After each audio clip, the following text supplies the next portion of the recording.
Good. So just demonstrate a little bit more around lower back. You come down here. So I want to now just think about this lumbar. Here's the PSIs at the base, say here. So L5, 432, 12th rib, T12. Looking at this lumbar really, and so often we get this rotation and the flatness of our back when we bend forward. What I'm looking for is some movement, not that it's rigid. You're not going to get a big curve in the lower back. Shouldn't be, because of the lumbar as a weight disperser rather than a big flexor. But there should be some movement in it. And if it's all hingy, particularly in extension, if it's all hingy from L5, then, you know, and the anterior tilting of the pelvis and that lordosis, then you're going to get kind of that huge pressure on L5S1 of that disc, which is the most common disc to get kind of herniated or bulging or whatever. So this, again, just additional kind of techniques, additional kind of moves, working with somebody who's tight through here. Similar to the noddy dog move up here, now we just bring the knee up. So you just grab one knee and hold it for me. So what I need Steph to do now is to go backwards and forwards. Yeah, so she's just taking her knee back up and she goes noddy noddy, nice and slow. You can see what I'm doing. So now I do exactly the same moves as I did up here, but I do through the lumbar. So I come right down, I can come all the way through. PSIs is here, so L5, L4 here, and I'm working now on those facet joints, transverse processes. Yeah, just there. And then once I found one that's a bit gnarly and a bit kind of faceted, a bit noduly, fibrous, I can rock backwards and forwards, asking Steph to carry on just stretching and moving backwards and forwards.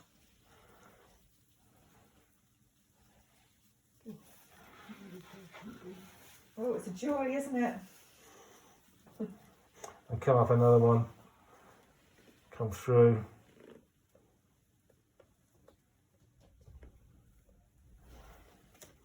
Okay, so there's that move. How's that feel? Yeah, it's nice. It's nice, isn't it? Yeah, it is. It really helps to soften up. Coupled with the seating one, I think it works really well. And then the last one, once you've done that, let's lay you on your tummy. And as Phil's just recording, let me just quickly do this one. And then we can just bring it all together. If you film on that side, Joe, then I can just show. So exactly the same concept. I want to get movement coming around on this sphenoid group here. Sideline I've just done. Now let's get some rotation. Now a number of ways you can do this. I quite like this, where you bring the knees bent, you get hold of the legs and you rock. Yeah, so now you're rocking the pelvis. Yeah, and now you can, and then you can hold, and then you can use your forearm. You're dropping down. So PSIs is here. So you're dropping down, and then you're coming in, and you're using your blade really nicely here. And as you come through, you're rocking. So I'm holding a facet joint down. Sorry, a transverse process down. And just rocking.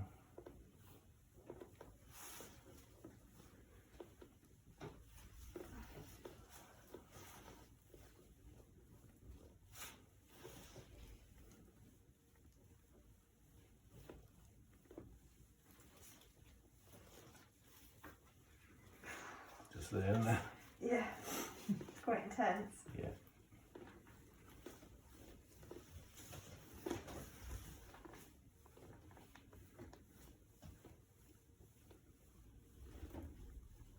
Only has to be a little move.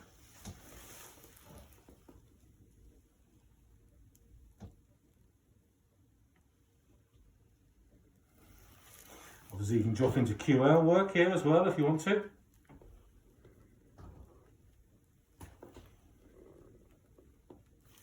Spinal work.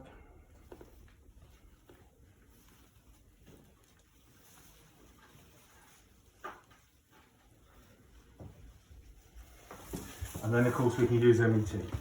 Sitting on here, holding underneath, getting hold of swap hands, anterior superior iliac spine. Stabilise here. Just push your fingers into the couch. 1, 2, 3, 5, 6, 7, 8, and then relax, holding the back and just lifting.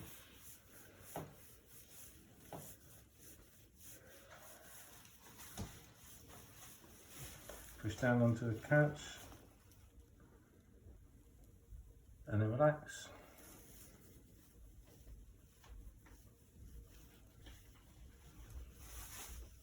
Push down into the couch and relax. I'm doing it a bit quick, but you know what I'm trying to do. So I'm looking for a rotation and I'm looking for that flexion extension sideline work. All to do with the lower back. Now be careful, obviously you wouldn't get involved with anything that's lordosis, any nerve exposure or disc issues, or this is about healthy backs that are just stiff and sore and then we work on. Excellent.